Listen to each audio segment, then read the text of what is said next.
Open up with a bit of optimism, and we open up with optimism because we think that this year might finally be the year that we make our stairway to 7. Yes, 7 Super Bowls are in sight. We're optimistic, but we're a bit hesitant because we know that this season is sure to be full of surprises and drama, like Le'Veon Bell not showing up for Game 1. Yes. But last year, we were also surprised by a lot of things that happened during the season or before the season. Maybe it's when Joe Hayden came and signed with the Steelers right before the end of training camp to help bolster the secondary and help the defense just a little bit more. But there was also another surprise on defense that took place last year in the name of Mike Hilton. Mike Hilton was a really good blitzer. He came in and he rushed the quarterback quite often, and then at the same time took his case back and covered some of the best wide receivers in the game. But I'm not so much interested in Mike Hilton as a Steeler, although I am, because I want his success to be the Steelers' success. I'm actually quite interested to see where Mike Hilton started his football journey. Where he started his football journey, and not necessarily in middle school or high school or wherever he may have started, but I'm really interested to see where he went to college. And Mike Hilton went to the University of Mississippi. University of Mississippi is more commonly known as Ole Miss. And all of their athletic teams go by the nickname the Rebels. And I thought to myself, how in 2018 do we have an institution of higher learning that has a nickname for their athletic teams that deals with the Civil War, and on the wrong side of the Civil War, the people who fought on the wrong side of the Civil War? Well, I thought to myself, maybe it's just my own perspective, and maybe the people of Mississippi don't think that word rebel is such a bad thing. You see, maybe they don't think it's such a bad thing because maybe they think, I don't know, like people in the 1860s when the Civil War was starting to take place. You see, in the 1860s, there were two groups of fighters, those who fought for the North, the Union, the United States of America, and we called them Yankees, right? And then there were those who fought for the Confederate States of America, and they were known as the rebels. But this word rebel in our own day is not a term of endearment, but in its own time, it was actually a source of pride. It was an identity marker. It marked that you believed in states' rights over federal rights, state over country. And this whole principle led to the most well-known leader of the Confederate States of America, Robert E. Lee. And we've probably heard of Robert E. Lee. He was a true Southern gentleman, a man who was fiercely loyal to his state and his own people, the state of Virginia. And he thought, like most of the other people in the Confederate States of America, that states' rights were greater than federal rights. He was a state over country guy. But he was a bit perplexed, a bit confused as to why his state would go and fight on their side of the Civil War. You see, Robert E. Lee said in his quote that slavery, the reason for the Civil War, was an institution of evil. Yet he owned slaves, but he freed those slaves. But he only freed those slaves based on his father-in-law's will that dictated him to do that. And then after he had freed those slaves, he's on record as saying that people of color at certain times in their lives may be deserving of slavery. And so we're perplexed because Robert E. Lee's life is a paradox. It's a paradox because he was raised and educated at the United States Military Academy at West Point. He was a U.S. Army colonel before the start of the Civil War. But as the Civil War drew nearer and nearer, Robert E. Lee had to make a choice. He had to make a choice between being loyal to his own people and being loyal to the Constitution of the United States, which he promised to uphold as a colonel in the U.S. Army. Ultimately, the decision that Robert E. Lee makes puts him on what we would say the wrong side of history because he is the one who has to surrender to the Union at Appomattox. You see, Robert E. Lee probably found himself in a rock and a hard place, stuck between a rock and a hard place. Who would he be loyal to his state or to his country? And for us as leaders, we're going to find ourselves stuck between a rock in a hard place often in our lives. We're going to find ourselves stuck between knowing what is right to do and then doing what we desire to do instead. And this is going to be in all facets of our lives. You see, for those of us who are leading ourselves, because that's the first person you have to lead, you know that maybe you need to get in a little bit better shape. And to get into better shape, you need to start eating a little bit better. I know that's true for me, but my desire, even though I know I need to eat better, is still to go to Burgatory after church to eat one of those really juicy burgers, right? See, I know what I should do, but I do something different. Or maybe it's for you all as parents, and you've grown up and raised children. You know that it's good to give them a set bedtime so that they might have success at school the next day. But your desire is to take them to that late season Monday night football game, and they're staying up past 12:30 at night because you desire to give them that experience. But school doesn't go so well for them the next day. Or maybe it's for us at work. We know that we need to file those progress reports the way that we've been instructed to do. However, we found another way to do it more efficiently and to get the same result, and so we don't want to do it that way.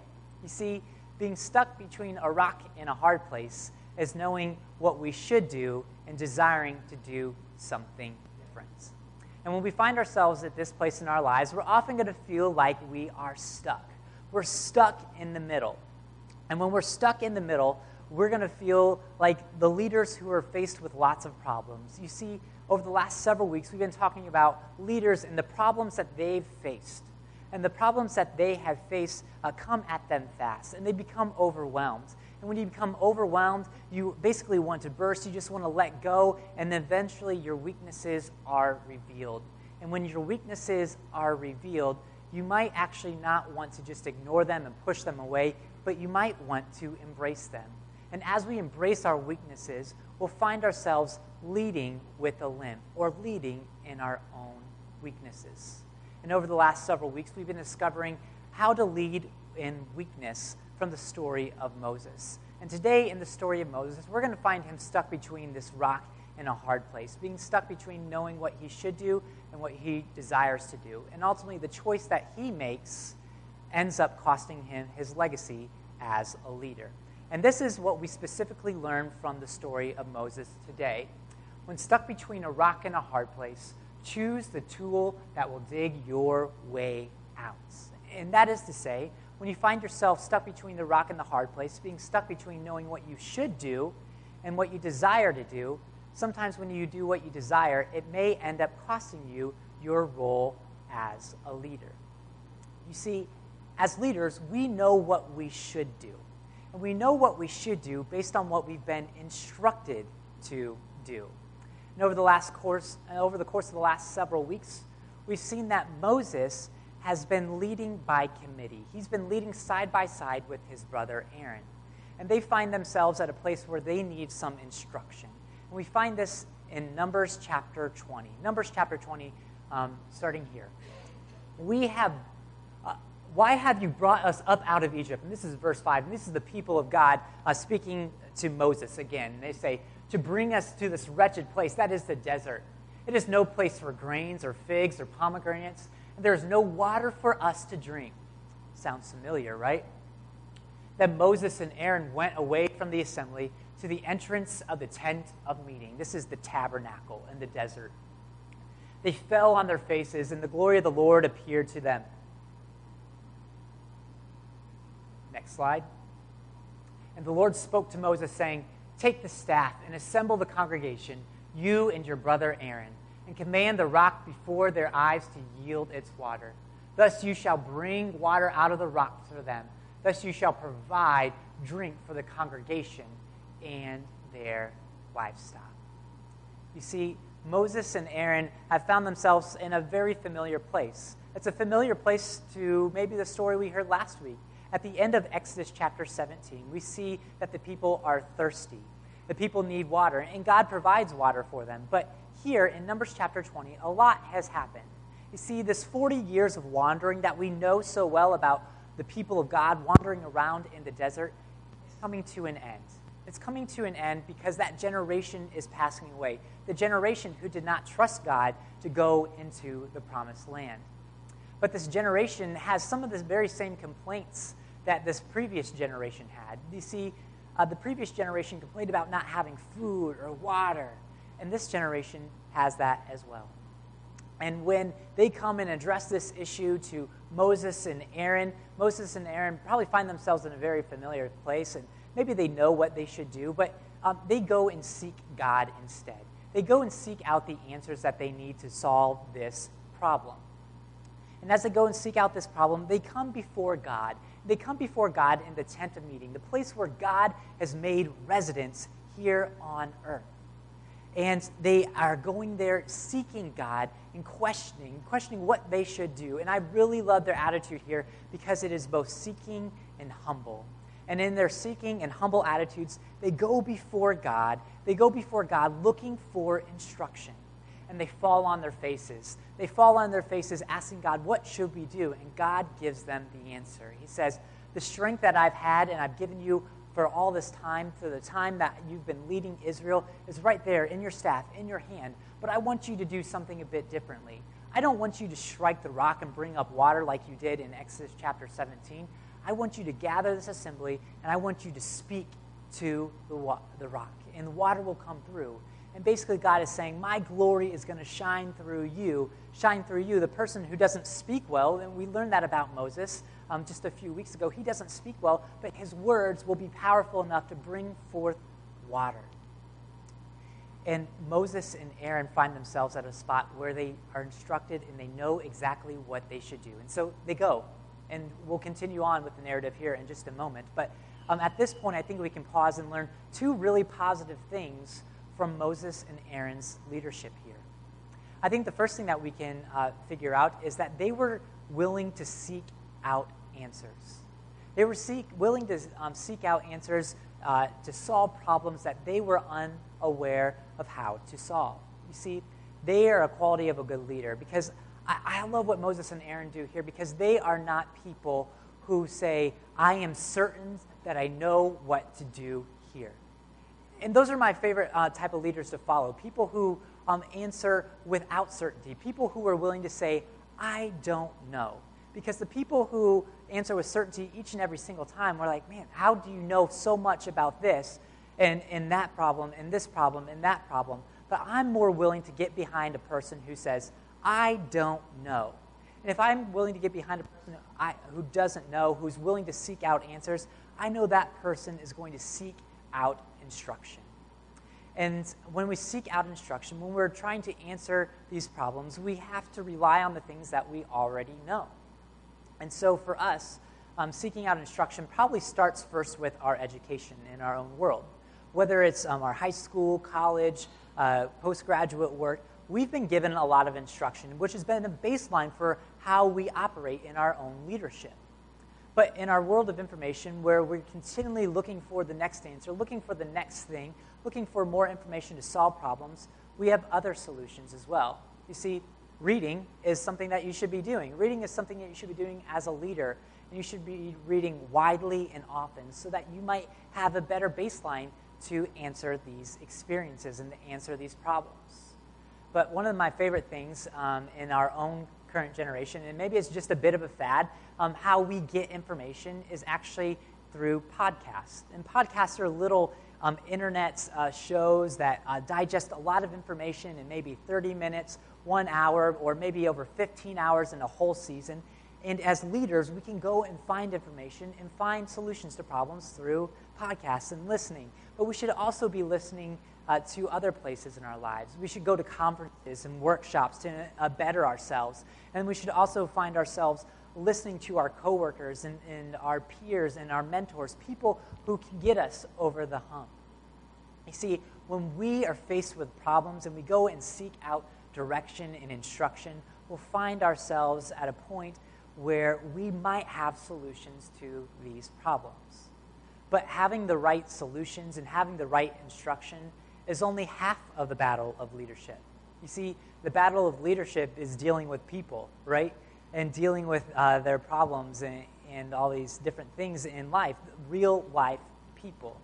And here in Moses' story, we see that he is kind of tired of dealing with people. And so we find him here in Numbers chapter 20, verses 9 through 11, where he's kind of at a boiling point, a breaking point, if you will. And so let's read Numbers chapter 20, verses 9 through 11, which are up here on the screen. So Moses took the staff from before the Lord, and he had commanded him. Moses and Aaron gathered the assembly together before the rock. You see, they have all their instruction. They're doing all the things that God has told them to do so far. And he said to them, "Listen, you rebels." And this is where Moses gets off track. He doesn't address just the rock. He addresses the people. He says, "Listen, you rebels," and we'll talk about that word in just a moment. "Shall we bring water up out of this rock?" Then Moses lifted up his hands and struck the rock twice with his staff. Water came out abundantly, and the congregation and their livestock drank. You see, here in our text, we see that Moses, even though he's been instructed to do exactly what he wanted to do, he's dealing with people who are complaining. And that is the toll of Moses' leadership over the course of his whole life. He's dealing with a group of people who are consistently complaining. They're consistently complaining about being outside of Egypt. Egypt was better for them. At least they had food and water to have their daily sustenance that they needed for everyday life. But while they were wandering around in the desert, I'm sure that they were complaining. You know, for 40 years walking around the desert, you'll probably have really dry skin. Your skin may be burnt from the sun. Your feet are tired. And these are complaints that Moses is hearing each and every single day. But he's also hearing a complaint generation after generation that these people are hungry and that they are thirsty. And after having to hear all of these complaints time and again, you're bound to reach a boiling point. You're bound to reach a point where you just want to break down. And that's where we find Moses. We see Moses, he finds himself stuck between that rock and a hard place. And for Moses to get out of his rock in a hard place, he ends up ignoring his rock, his God, his strength, in order who has given him the instruction of what to do to answer those who are putting him in a hard place through their complaints. And it's here that we see the weakness, the failures of Moses begin to unfold. And how do they unfold here in our text? Well, we see that the two characteristics of Moses, and in his failure and in his leadership, begin to show themselves. And they show themselves first in his anger and his frustration. In Numbers chapter 20, verse 1, we read of Miriam. Miriam is Moses' sister, and she has arrived on the scene since we left Moses in Exodus chapter 17. And she's arrived on the scene, and she has passed away. And so Moses is dealing with this issue of the death of his own sister. But then directly after that, the people again start complaining. And after dealing with this generation after generation, Moses is tired of it. He's frustrated. He's angry. And this is what he says to them. He gathers them together, and he calls them, "You rebels." And when he calls them, "You rebels," instead of addressing just the rock, he calls them, "You rebels. You guys are ignoring God."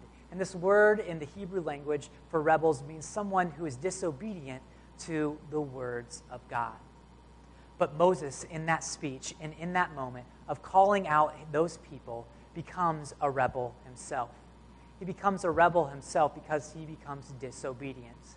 And for one of the only times in the story of Moses, he becomes directly defiant to the words and the instructions of God. You see, God said, "You're supposed to speak to the rock." But Moses, in his anger and in his frustration, strikes the rock because it worked before, right? It worked before for him in Exodus chapter 17. It worked for him before that he was able to provide water. He found the strength in himself, and he ignored God's instruction.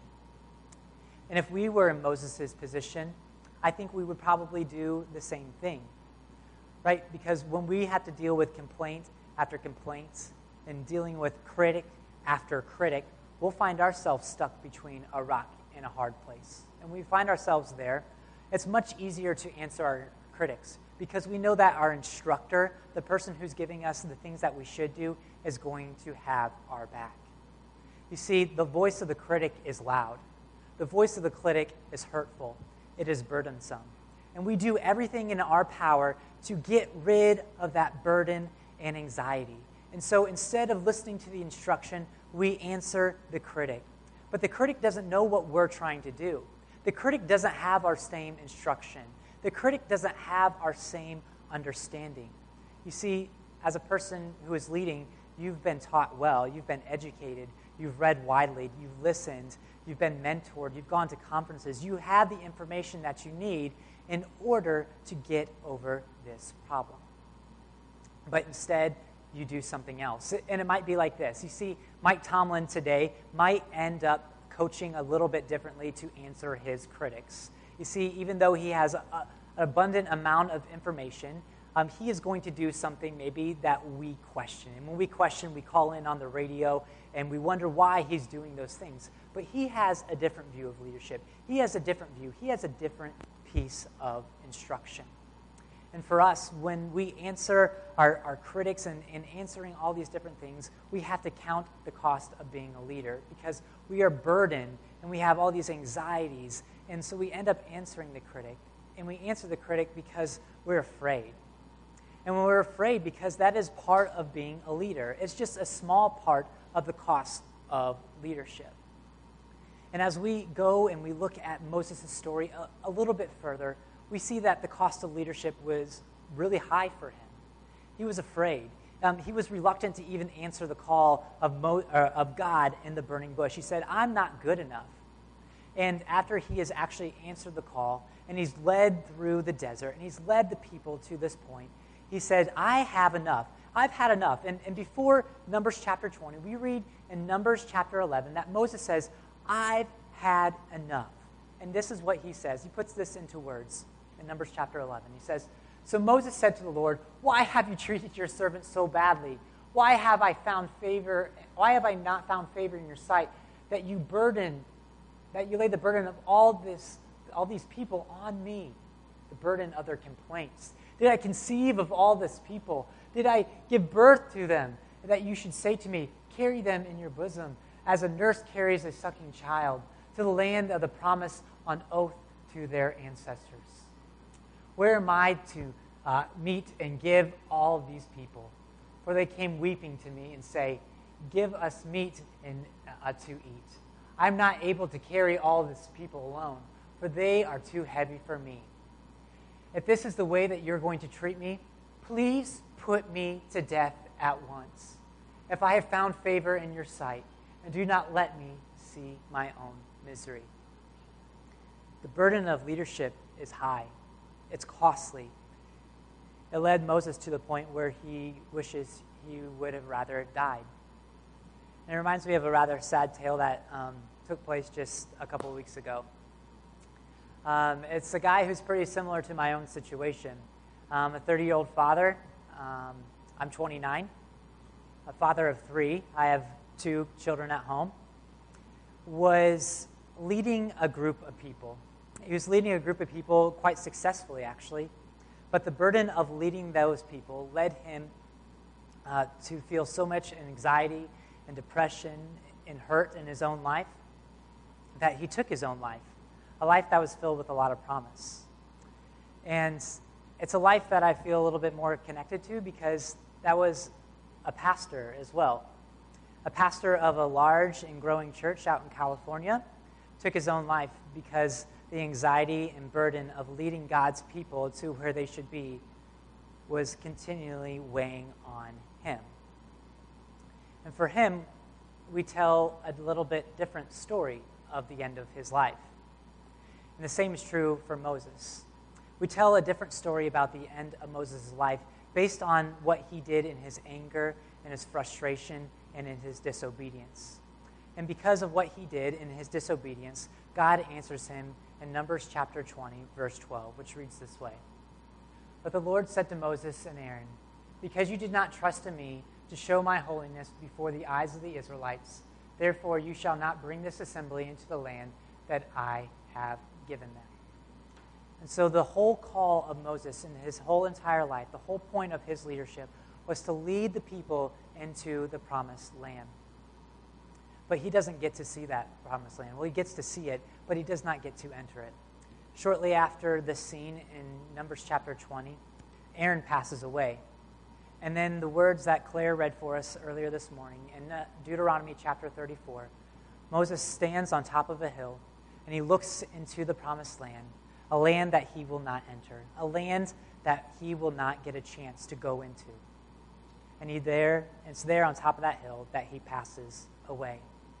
You see, the end of Moses' life is told a bit differently. It's told a bit differently based on this one scene of disobedience. When he found himself stuck between a rock and a hard place, he ended up making a decision that would cost him his legacy.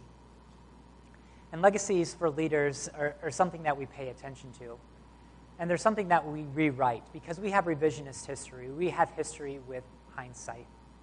I would say for Robert E. Lee, he saw himself in his own moment as being loyal to his own people, rather being loyal to a movement or a belief. You see, for Robert E. Lee in his own life, he had this story, and his story probably could have been told a lot differently. You see, the decision that he made ultimately put him on the other side, the wrong side of the war, the side of the war that he lost. Perhaps if he would have made another decision, if he would have continued to fight for the Union, maybe perhaps he, instead of Ulysses S. Grant, would have been a president of the United States of America. But because he made a different decision, a decision that put him on that wrong side of history, we tell a different story.